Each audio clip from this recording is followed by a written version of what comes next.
नमस्कार, सावी रेसिपीजमध्ये आपले मनापासून खूप स्वागत.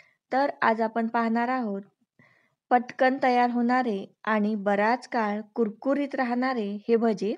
या भज्यांमध्ये आपण कुठल्याही पिठाचा वापर केला नाही आणि विशेष म्हणजे यामध्ये सोडा किंवा गरम तेलाचं मोहन सुद्धा घातलेलं नाही.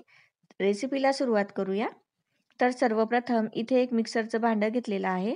त्यामध्ये 2 ते 3 हिरव्या मिरच्या, 5 ते 6 लसणाच्या पाकळ्या आणि 1 वाटीभर भिजलेली मुगाची डाळ घालून हे मिश्रण बारीक करून घेतलेलं आहे. मिश्रण खूप जास्त बारीक करायचं नाही. जाडसरच हे मिक्सरमध्ये वाटून घ्यायचं आहे किंवा बारीक करायचं आहे. भिजवलेली मूग डाळ मिक्सरच्या भांड्यात टाकली की त्यामध्ये पाण्याचा अजिबात वापर करायचा नाही. यामध्ये एक मोठा कांदा, चवीनुसार मीठ, अर्धा चम्मच जिरे, बारीक चिरलेली कोथिंबीर आणि पाव चम्मच हळद टाकलेली आहे. आता हे सर्व साहित्य हाताने मिक्स करायचं आहे. तर इथे तेल गरम केलेलं आहे. आता या भिजवलेल्या मूग डाळीच्या पिठाचे आपल्याला भजे तयार करायचे आहेत. तर हे भजे तळताना गॅस मीडियम हीटवरच ठेवायचा आहे. कारण गॅस मोठा केला तर भजे लगेच लालसर होतात किंवा ते करपतात. त्यामुळे ते वरच्या साईडनं तळल्या जातात परंतु आतून कच्चे राहतात. त्यामुळे मीडियम हीटवरच हे संपूर्ण भजे आपल्याला तळून घ्यायचे आहे.